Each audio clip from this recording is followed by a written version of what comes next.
Hello, hello, hello, and welcome to Association Chat, your online home for the association community, where we warm ourselves by the virtual fire with topics of the day, welcoming thought leaders and trailblazers alike to join together in this online home for the community.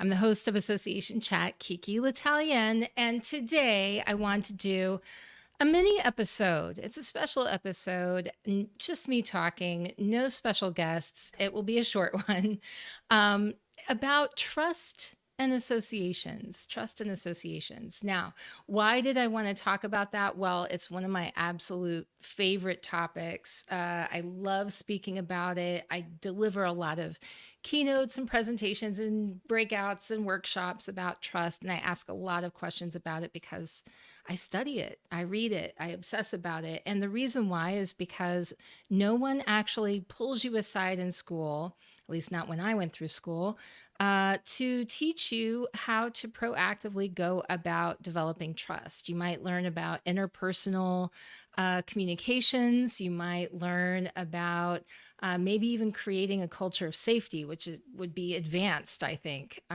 but needed in this day and age.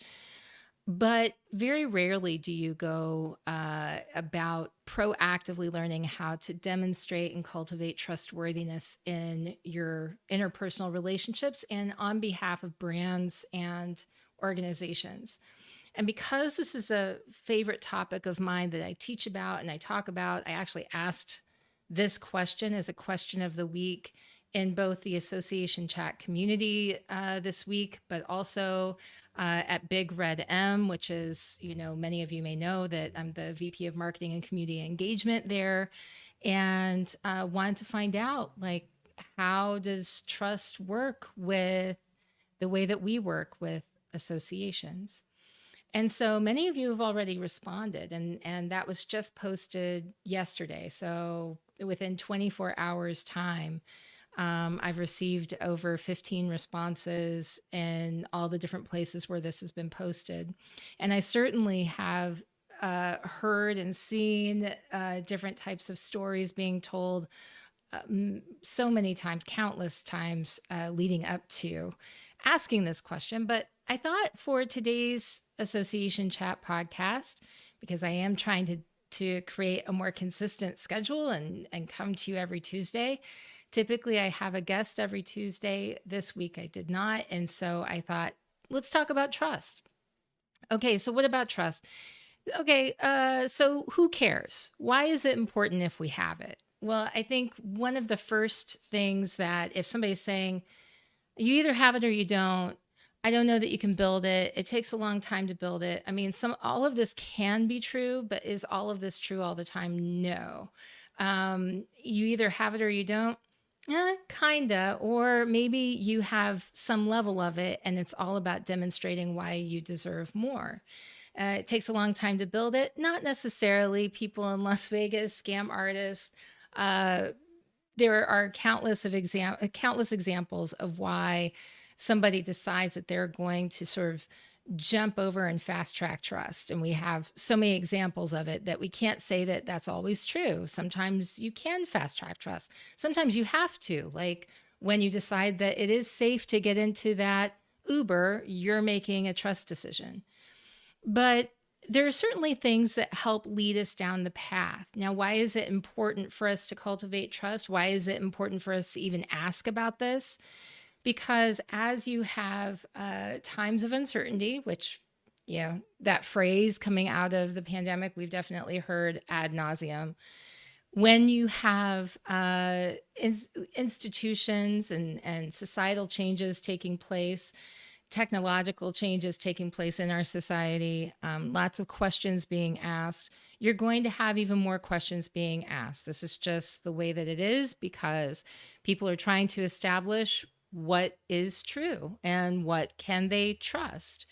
Now, for associations, the role that associations play, part of an association's value proposition, are the 3 C's, and it's the commitment, the content, and the community. And ostensibly with that comes trust, that we can trust what an association puts out there because we have things like peer review, or because we have a curated set of members or leaders in a position who will make sure that decisions are being made properly and that the organization is representing the industry or science or whatever profession in a way that is in keeping with its mission.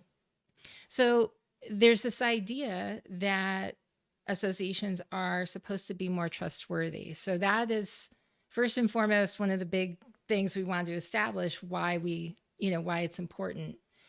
But beyond that, person to person, human to human, it's important because there's this need for belonging and survival. And if we don't trust the people we're around or the groups that we're affiliated with, that creates chaos. It can create inefficiencies. It can create all kinds of things. The CYA, which is cover your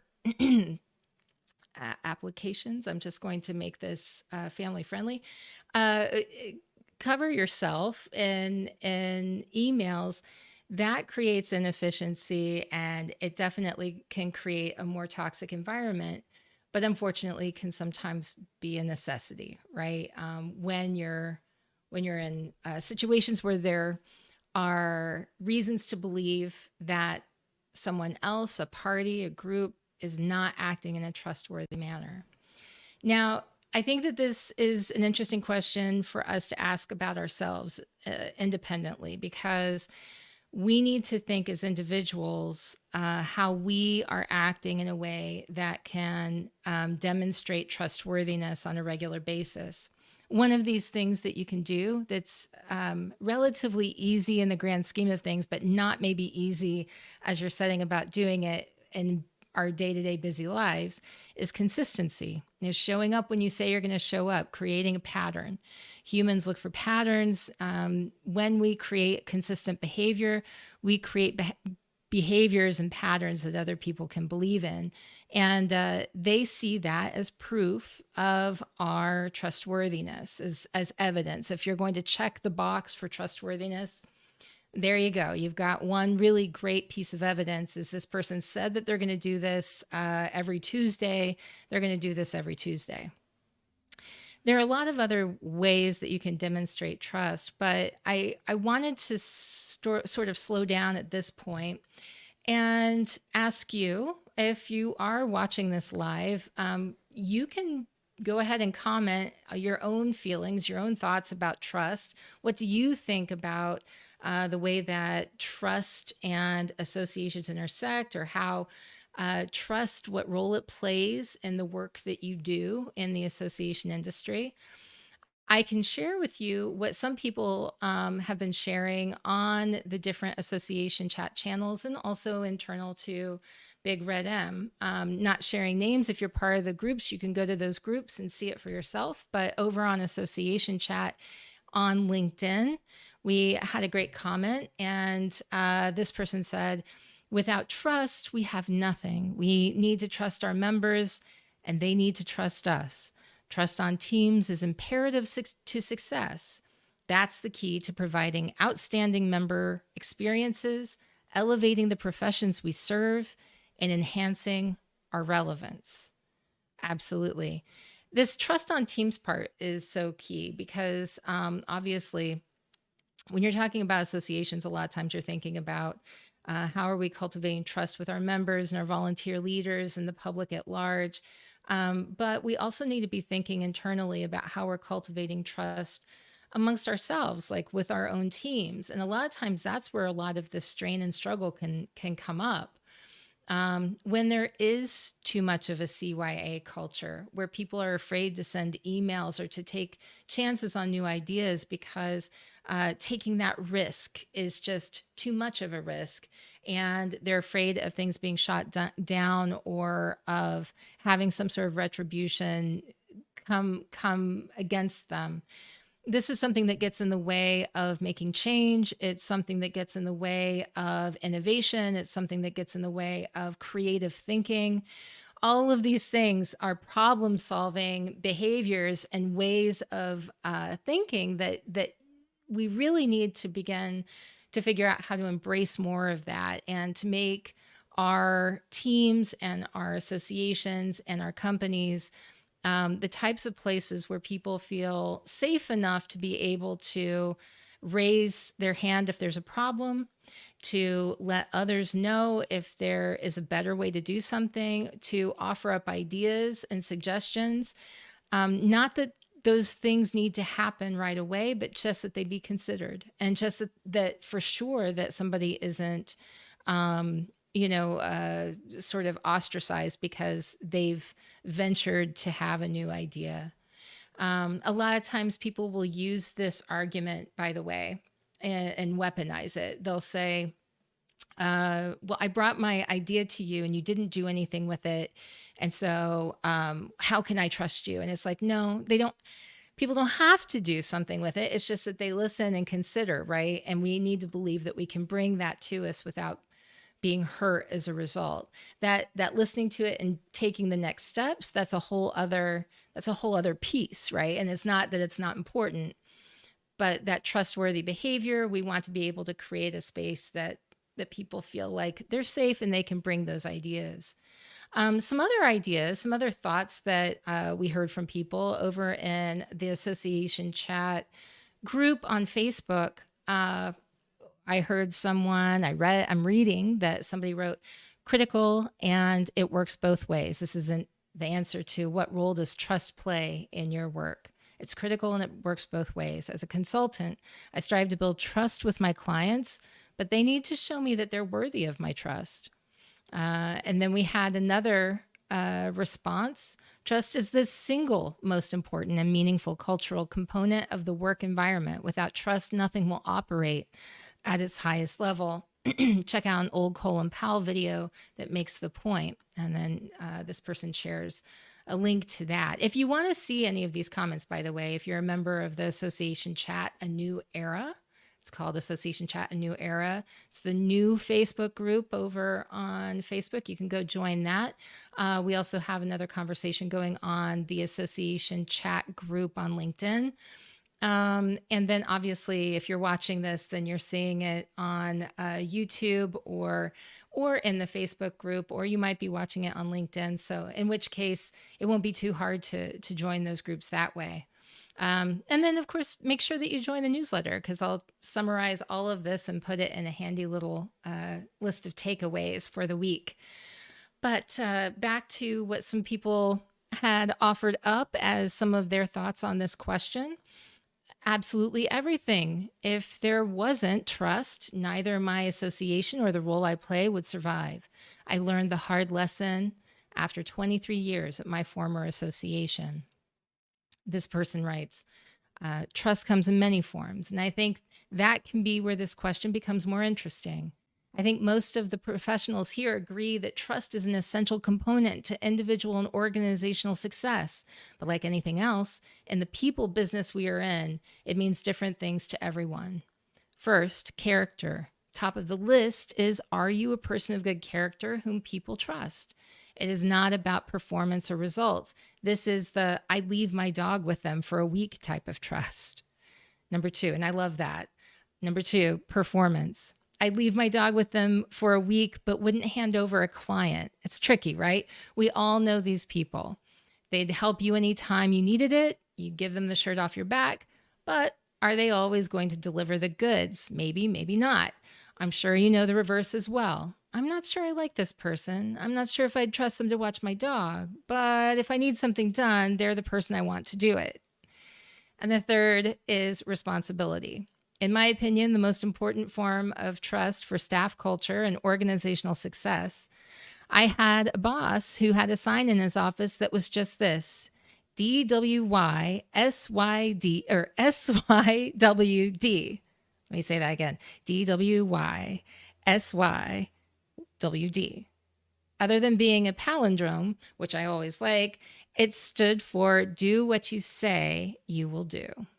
It's trusting your teammates that more often than not, if they say they will call someone, they will. If they commit to a report by Friday, they will do it. If they tell you they can't be somewhere when you need them, it's the trust that there is a sound reasoning behind it. Teams need this kind of trust the most, in my opinion. I know if they say they're going to take care of my dog, I trust they will show up when they say they're going to follow the instructions I provide. And and then he followed this up with, I mean, it's everything. And I really think that that's true, right? It's so true. We have a comment coming in here from Facebook user. Today we live in rapid change. Knowledge doubles fast and fast and fast. Knowledge doubles fast and fast. I got it. Governance is 20th, even 19th century, and institutions, including associations, are not adapting to the new environment. Thus, trust is harder to gain. The manner in which trust is earned is also changing. An organizational environment that fails in adapting to new times will not long survive. And I mean, what a great point. Thank you, Facebook user. What a great point. The thing about trust is that even if you've built it once, even if you've had it, even if you've established it, whether it was over a great dinner and suddenly you really trust this person, or whether it's been over 15 years, we all know what happens when you lose it. Doesn't matter if it was over 15 years or over 15 minutes. Once you lose trust, it's really, really hard to regain it back. So the idea that we're always cultivating trust, that we're always working at it, that we're always thinking about how we can demonstrate trustworthiness to others is so key. And I'm pausing because I've been talking a lot, and usually I would have a guest talking by this point. But it's also because I think that it's really a key point to think about that piece right there. We can't control everything around us. What we can control is what we do. We can control, most of the time, we can control what we do. And that element of doing what you say you will do is so key. I used to have a post-it note I kept on the bottom of my computer that said, "My word is gold. My word is gold." And I took it off at one point because I became disgusted with myself, because I found that I was constantly doing things. Even if it was something small, it was like, I would say, yeah, I'll give you a call before the end of the week. And then I didn't do it. Now, okay, right. We all get busy, and many of you are probably very busy yourselves. And you're also, if you're watching this, you probably know you're being probably nice people, and you're going to say, yeah, but KiKi, you can't be perfect. And that's true. But the fact that I took the post-it note down, you should know that it was many times that I failed in my estimation to uphold to my word is gold. My grandfather really believed in this, and I know that this is something that we try to aim to do a good job at, but it's something that I've seen the benefits of when you have that consistency, and I've also see what happens when you don't. And in starting this new job with Big Red M, one thing that I've seen is there is this new team that I'm working with, and I'm regularly going in to try to, like, every time I'm reporting on what I'm doing for the week, I'm thinking, okay, this is the deadline. This week, I'm getting this new feature up on the website, and I said I'm going to do it, so I have to do it. So trust has really come into play a lot more for me in that way too. And so I asked this question of the team over there and over at Big Red M to see, like, how does it impact the way that they're working with associations. And so for those of you who aren't familiar with Big Red M, just really quickly, a lot of times there's this consulting side. There's also the sales side. Sales side sells membership and sponsorships and exhibit sales and all kinds of things, and works with associations that way. Consulting side, you'll hear all about it. It does other stuff, like it supports with membership recruitment strategies and values proposition work and that kind of stuff. So if you want to find out more, I encourage you to go over there to bigredm.com, find out more. But anyway, so every Monday I ask a question over there to find out more about how the team feels about the work that it does with associations. And this is what somebody that works over there, and I haven't asked for her permission, but one of our AEs that works over there said, trust is huge and needed from both sides in order to have a successful, long-standing partnership. In the situation of a new client, the best way to build trust, in my opinion, is to ask a lot of questions from the beginning. Listen, be a sponge, give honest feedback, show them that you're working on their behalf and as an extension of their staff. We also need to trust that associations will be honest with us. For example, if they're having conversations with prospects, they should fill you in on those conversations and pull you into them. Building that trust with each other shows us one team to the prospects and better success shows us as one team to the prospects and better success at closing a sale. The worst situation is when an association is talking to a prospect and doesn't tell you, and then you find out from the prospect when you try to pitch them, and it makes you look like, oh, well, you and the association are not on the same team, and it creates a divide in the relationship, but also confuses the prospect. You and the association are on the same team, and having that mutual trust gives off that impression to prospects. I see you, Facebook user. Facebook user says social media is also making trust more difficult. AI makes us ask if it's real. In short, trust is developed under new and evolving behaviors. Our thinking must evolve.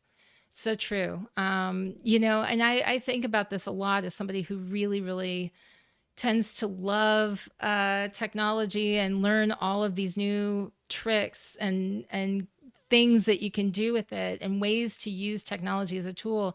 You definitely can't, once you know all of the things that can be done with it, then you begin saying, well, who's using it for nefarious purposes? Who's using it, not for good, but for the more negative things that can be done with it. And it does make you ask more questions. It also makes you value your interpersonal relationships even more. That's why our meetings are probably becoming more important, because when we meet in person, I'm looking at you. I'm not looking at some AI version of you, an email that could have been crafted by anyone. I'm not looking at some sort of SEO optimized version of you. I'm talking to you, right? Until you can make some sort of facsimile that attends in your place, I'm going to be talking to you in person. So these in-person events become even more important when we are able to interact with them. If we know how to do our best at putting our best foot forward and then take those relationships and cultivate them in a meaningful way. And that's the thing that I'm worried about is actually, once we have the trust, what do we do with it?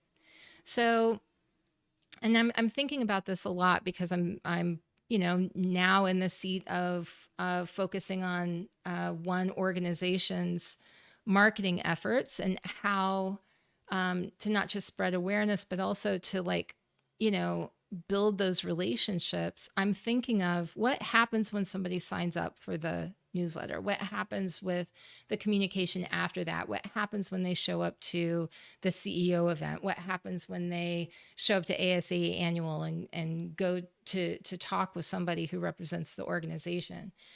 And it's these types of things that have me thinking even more in depth about how important it is every step of the way. Not just that I'm interacting at a certain level, we're hoping that that's going to be demonstrating trustworthy behavior.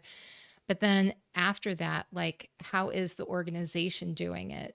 And how can we also build on that and educate others within our organizations to not just trust each other, but to also cultivate that trust for our members and for our volunteer leaders. I started out working in associations. I always think from that perspective, sort of first, and how would it be with building those relationships in an association? And it's the same for communities, any community. How am I doing it for the Women's Club of Winona? I could do better. There are definitely ways that we can improve, usually looking at communication first, and then looking at other ways that we can work on our relationship building skills purposefully.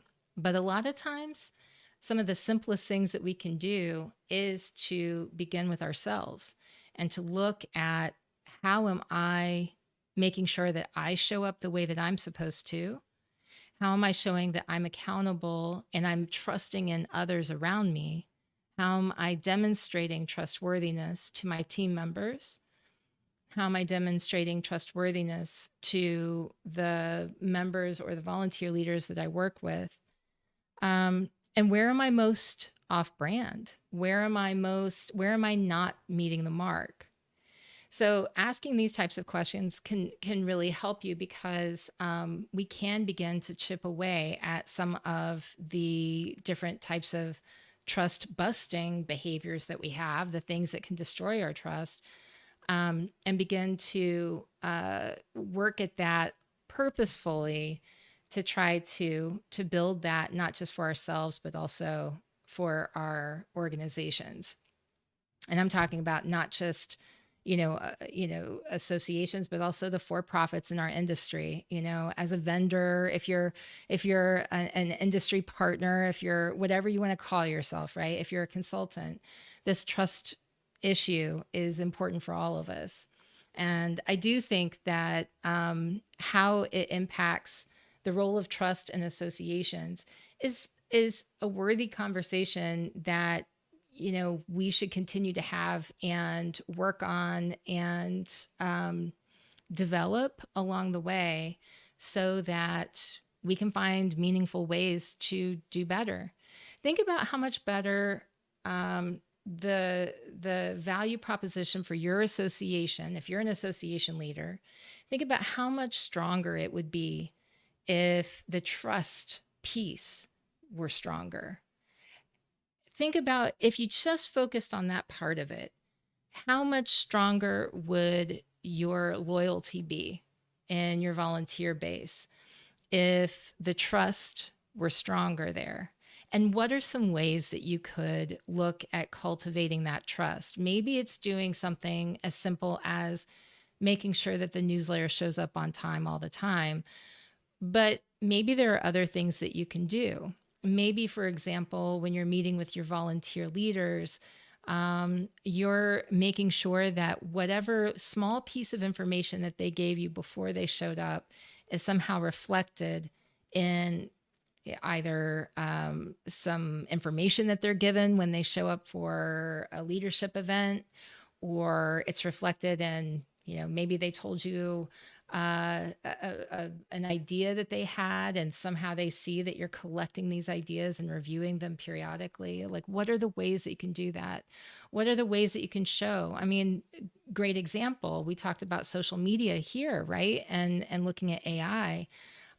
Great example is showing the competency of your organization and saying, hey, this is what we're doing, just so you know, working at making sure that we're on top of the latest developments and how it pertains to our association and our industry. So we've formed this committee, right? Another committee. We formed this task force to focus only on AI and its impact on our industry, specifically what our association should know about it, what the risks are, but also what the opportunities are, and just staying abreast of what's happening in as technology develops, but also like what is happening within the industry that we need to be aware of. And showing that there is that leadership and that guidance that feeds into the competency. For the character part of it, competency and character of trust. For the character part of it, just doing what you say you will do, not spreading gossip, making sure that you are treating yourself with respect and treating others with respect.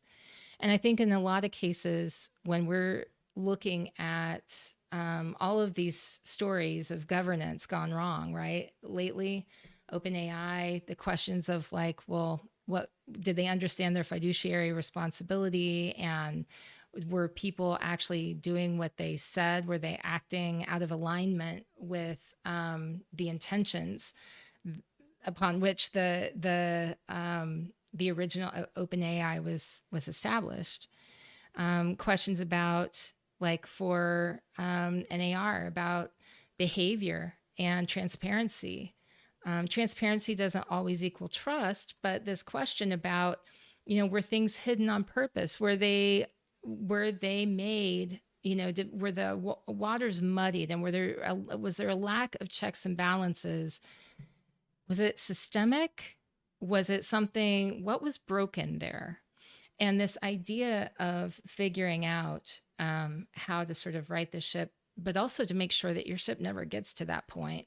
If you're an association that is not NAR or even the NRA, if you're an association that is not in that crisis, don't get there. Ask yourself, where is my association most on brand? Where are we strong? What is the trustworthiness that most of our association members and volunteer leaders, how would we rank? How would we rank ourselves? There's a book that someone gave me recently to read, to borrow, called Trusted Leader, 8 Pillars That Drive Results. And this is great. I mean, I read a lot of books on trust. This is the latest one. You'll be probably hearing more about it as I get further along. But and in it talks about the 8 pillars of trust, and really, how you can evaluate yourself on, these pillars. How would you rate yourself as far as these pillars go? And I'll just tell you the pillars really quickly. It's looking at let me move to the front of the story here.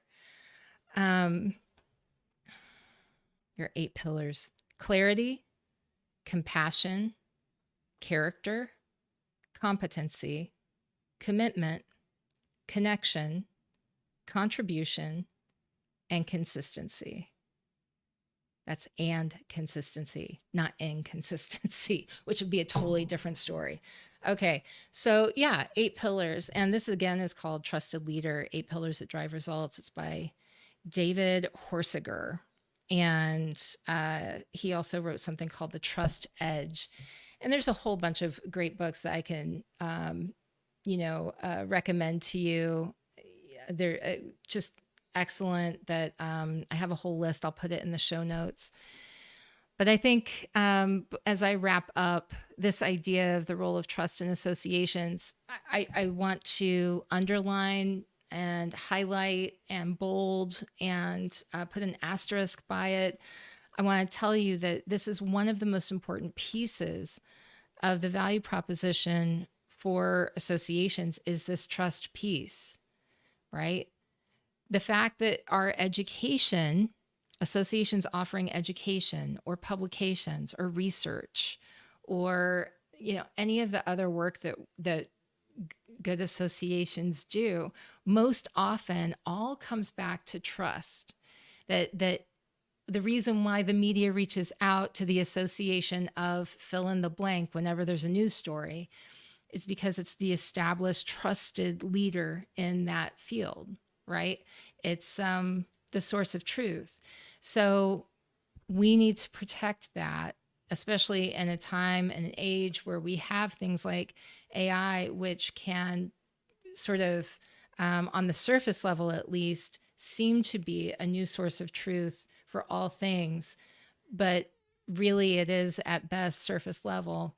And we need to be very careful and conscious in the way that we not only protect, but purposefully demonstrate and proactively cultivate trust for our associations. So that's my TED Talk for today.